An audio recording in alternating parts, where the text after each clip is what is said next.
Eccoci ragazzi, oggi bellissima giornata autunnale con Paolo, Franco e Marco. PFM, la premiata Forneria Marconi, come il famoso pezzettino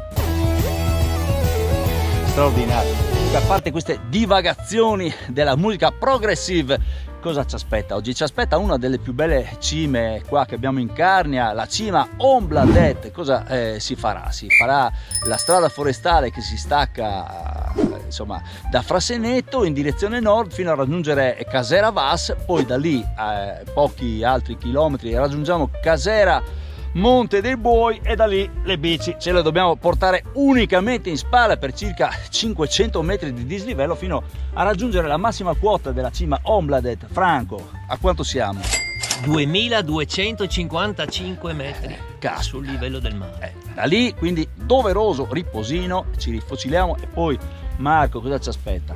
Un bel sentierino, il sentiero dei soldati, detto così perché veniva percorso dalle portatrici carniche in tempi del primo conflitto mondiale. Esatto, ecco, quindi percorriamo questo bellissimo sentiero panoramico fino ad entrare nel bosco di Abeti, dove perderemmo ulteriormente quota fino a raggiungere Collinetta. Da lì pochi chilometri di asfalto e siamo di nuovo a Frasseneto.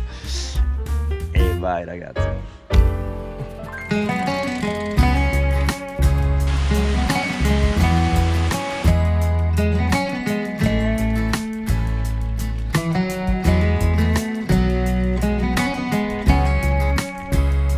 Eccoci ragazzi, qua siamo in prossimità di Casera Vas e siamo al pozzo di Sutul, che è un'antica fonte dove adesso il buon Franco sta raccogliendo acqua freschissima e naturalmente buonissima.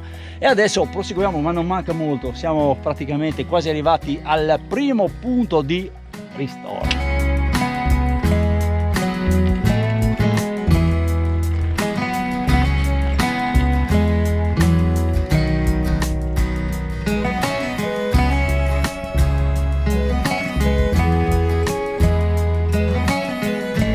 Giunti a Casera Vas, qui è d'obbligo doveroso un riposino solo per prendere fiato, perché magari mangiamo qualcosa un po' più in su.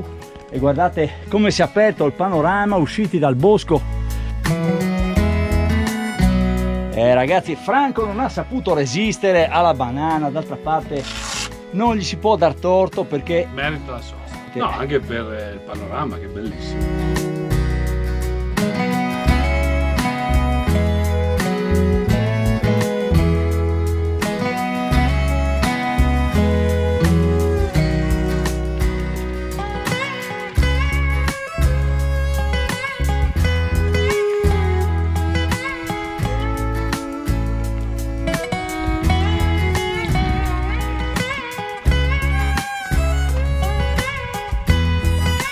Eccoci ragazzi, arrivati a Casera Marga dei Buoi, che è uno dei posti, un paradiso, uno dei posti più belli, con un paesaggio, con un balcone veramente spettacolare, bellissimo.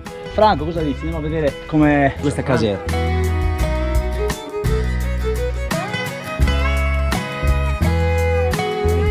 Qua abbiamo un cammino che l'hanno reso performante col vetro davanti, no? Esatto.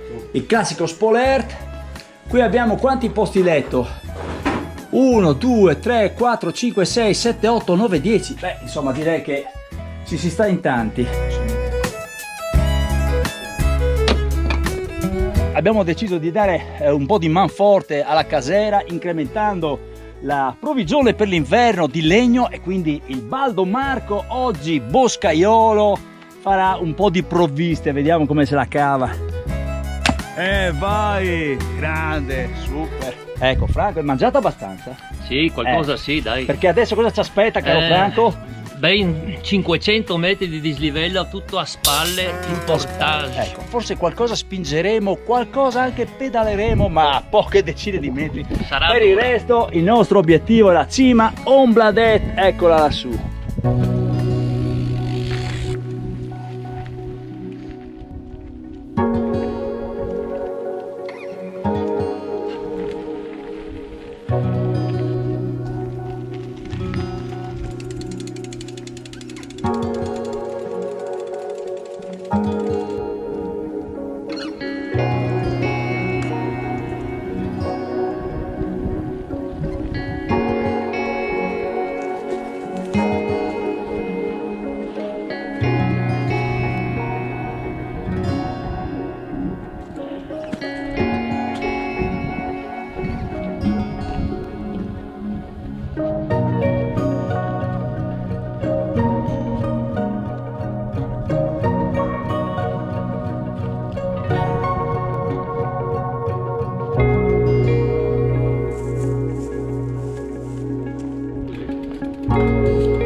Eccoci ragazzi, qua prendiamo fiato nella selletta Ombladet, la cima è qua davanti a noi, tra poco la conquisteremo, e qua si è aperto davanti a noi uno spettacolo straordinario sulla catena del Volaia col Coglians dietro, è veramente qualcosa di unico.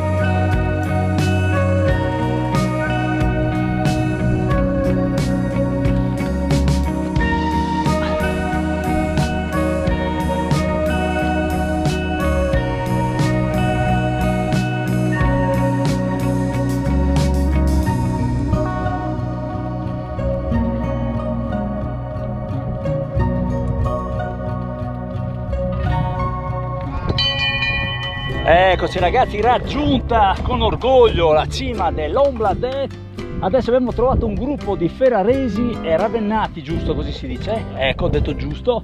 E qua naturalmente, siccome è ora di pranzo, si sta parlando di cosa? Della salama da sugo! Salama da sugo con purè! Anche senza purè, dice il ferrarese. E da chi meglio di un ferrarese ci possiamo far raccontare la ricetta della salama, come si mangia? La salama si mangia o al cucchiaio, praticamente si taglia sopra e con un cucchiaio si va dentro, si scava e si prende la polpa, ok, meglio, col suo sugo. Quindi... oppure a fette, tagliata a fette, e quella si mangia rigorosamente con il purè. Io penso che la salama da sugo a Ferrara va assaggiata almeno una volta nella vita. Una volta È una cosa Eh, stupenda. E comunque non è che si mangia cruda, ma bisogna cuocerla per 3 ore per 3 ore e mezza di un sacchetto. Ragazzi, qui non abbiamo la salama, ci dobbiamo accontentare di qualche barretta, qualche mela, però ci si può anche solo accontentare di questo panorama spettacolare. E qua naturalmente ci stiamo godendo questa prospettiva davanti ai monti di Volaia, qui davanti al nostro cospetto, e poi dovrebbe essere, Franco, quella che si intravede nell'ombra, Sì, la quella cima del Coglians. del Coglians. Esatto. Gli amici emiliani e romagnoli non sanno che le mie origini per il 50% sono romagnole, perché la mamma di Roncofredo, Cesena, e quindi qua abbiamo il Ravennate che ci darà la ricetta della piada romagnola. Come faceva la mia mamma vicina di Ravenna. E come la faceva? Per 1 chilo di farina 10 grammi di strutto, acqua e sale quanto basta, e volendo renderlo un po' più digeribile una punta di cucchiaino di bicarbonato. Bicarbonato. E poi naturalmente ci vuole anche la piastra che si chiama la teglia. la teglia, che è di terracotta, è fatta una... Se è di terracotta è ancora meglio. Ancora meglio. Sulla stufa, però può essere fatta anche sulla fornello a gas. Bene. Va menata molto quando si fa, e poi va tirata in pezzi piccoli, poi si cuoce da una parte all'altra. E poi ci vuole un buon prosciutto di... Ecco, un buon prosciutto San Daniele ci sta bene. Ecco, però... Del buon affettato, poi dello scoccherone, che è un formaggio tipico di là. Dalle- Dalla Romagna con furore. Con furore. Bene ragazzi, un caro saluto dall'Ombladet, dai friulani, romagnoli ed emiliani. Ciao! Ciao a tutti! Ciao ragazzi!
qua ci siamo fermati in questo bellissimo posto che tra l'altro si chiama Belvedere, dove abbiamo trovato i ruderi di quello che era un'antica funicolare che era utilizzata durante il grande conflitto, la prima guerra, per portare su munizioni e quant'altro. E poi naturalmente da questa postazione in su c'è voluto il contributo di chi, Marco? Delle portatrici carniche, famose portatrici carniche, state tra l'altro insignite alla medaglia d'oro per il loro valore e il loro contributo dato esattamente, pensate, viveri, munizioni e quant'altro in spalla sulle gerle per raggiungere le postazioni, le trincee, le parti esposte al fronte. Quindi anche grazie, tra virgolette, alla laboriosa opera, al contributo per costruire queste mulattere, noi ci stiamo godendo veramente questi spettacoli. E adesso continuiamo il nostro sentiero in sella in questo crestone.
Eccoci ragazzi, raggiunta Frassinetto, il nostro punto d'arrivo e di partenza naturalmente in questo giro spettacolare che ci ha portati sulla cima Ombladet, che si può dire che è una delle più belle cime che abbiamo in Carnia, veramente un panorama a 360 gradi affacciati sulle cime del Bolhaia spettacolari. E naturalmente anche il sentiero che abbiamo fatto, Marco, in discesa, il sentiero dai Soldats, lo strado dai Soldats, no? Soldats, ecco, molto bello, estivo. Non particolarmente impegnativo, Franco, no?